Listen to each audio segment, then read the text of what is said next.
और जयराम एक गरीब बूढ़े पति पत्नी थे। उनके पास एक गाय थी। एक बार जयराम बहुत बीमार पड़ गए। जल्द ही उनका सारा पैसा दवाइयाँ खरीदने में खर्च हो गया और उन्हें एहसास हुआ कि बाकी खर्च चलाने के लिए उन्हें अपनी गाय बेचनी होगी। शीला ने बाजार जाकर गाय बेचने का सोचा। वह गाय को रस्सी से पकड़कर बाजार चल पड़ी। रास्ते में उसे 4 गुंडे मिले, जिन्हें बूढ़े लोगों को चिढ़ाने और पीड़ा देने में मजा आता था।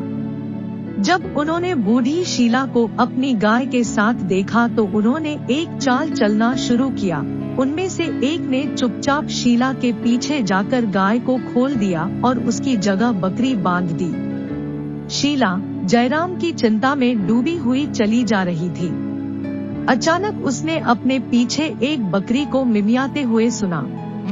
वह पीछे मुड़ी और यह देखकर हैरान रह गई कि उसकी गाय गायब हो गई है। वह एक बकरी को बाजार ले जा रही थी। चारों बदमाश उसके पास आए और बोले, इन दिनों हवा में जादू है। देखो, हवा ने तुम्हारी गाय को बकरी बना दिया। बेचारी शीला बकरी लेकर आगे चल दी। थोड़ी देर बाद लड़कों ने बकरी को हटाकर उसकी जगह एक मुर्गा बांध दिया। मुर्गे ने बांग दी और शीला फिर से हैरान रह गई। बकरी मुर्गा बन गया था। चारों बदमाश चिल्लाए, हवा में जादू है दादी। शीला मुर्गे को अपने साथ लेकर फिर से चलने लगी। कुछ मिनटों के बाद लड़के फिर आए, मुर्गे को खोला और उसकी जगह लकड़ी का एक लट्ठा बांध दिया। कुछ समय बाद शीला को एहसास हुआ कि वह लकड़ी के एक लट्ठे को रस्सी से खींच रही है। बदमाश फिर चिल्लाए, हवा में जादू है दादी। कुछ मिनटों के बाद लड़कों ने लकड़ी का लट्ठा खोल दिया और उसे लेकर भाग गए। आखिरकार जब शीला बाजार पहुंची तो उसने देखा कि उसके हाथ में एक रस्सी के अलावा कुछ नहीं है। वह निराश होकर घर वापस आ गई क्योंकि उसकी गाय खो गई थी। उसने जयराम को सारी कहानी बताई। वह तुरंत समझ गया कि क्या हुआ था।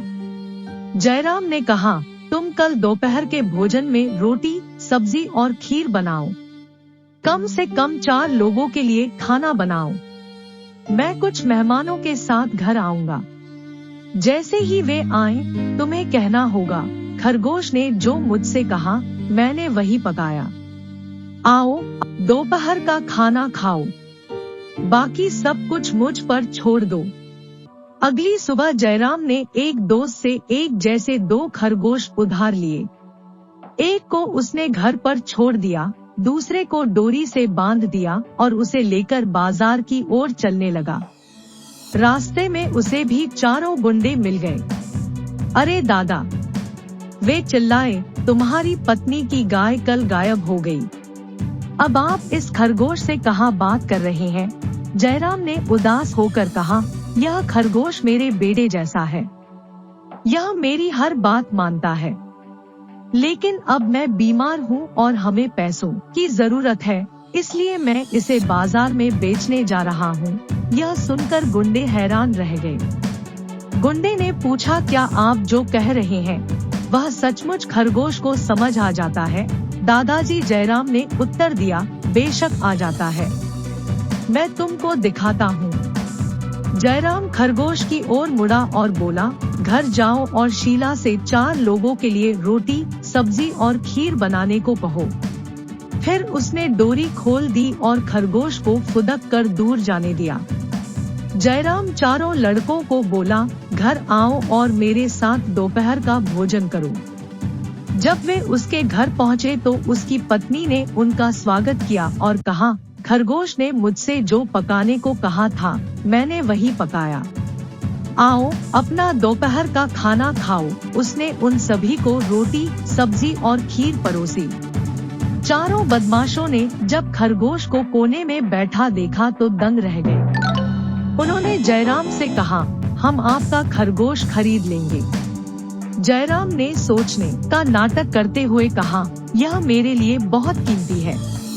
4 दबंगों ने तुरंत उसे ऊंची कीमत की पेशकश की। जयराम ने नाटक करते हुए कहा, ठीक है। जैसे ही वह खरगोश बेचने के लिए तैयार हुआ, दबंगों ने उसे पैसे दिए और तुरंत खरगोश के साथ चले गए। 4 बदमाशों ने खरगोश की शक्ति चेक करने का फैसला किया। वे एक मकान मालिक को पैसों के लिए ब्लैकमेल कर रहे थे, इसलिए उन्होंने खरगोश से कहा, जाओ और मकान मालिक से कहो कि वह 10 मिनट के भीतर हमें पैसे लाकर दे। खरगोश उछल पड़ा और मकान मालिक के घर की ओर गया। उन्होंने 1 घंटे तक इंतजार किया, लेकिन मकान मालिक पैसे लेकर नहीं आया। वे उसके घर की ओर बढ़े और चिल्लाए, हमें पैसे और हमारा खरगोश दो। मकान मालिक इन दबंगों को सबक सिखाने के लिए मौके का इंतजार कर रहा था। उसने अपने सबसे खतरनाक बॉडीगार्ड को उन्हें अच्छी तरह से पीटने का आदेश दिया। पीटने के बाद वे वापस जयराम के पास गए और कहा, तुमने हमें बेवकूफ बनाया, हमारा पैसा तुरंत लौटा दो। जयराम ने मुस्कुरा कर कहा, पैसे गायब हो गए, हवा में जादू है। और गुंडे समझ गए।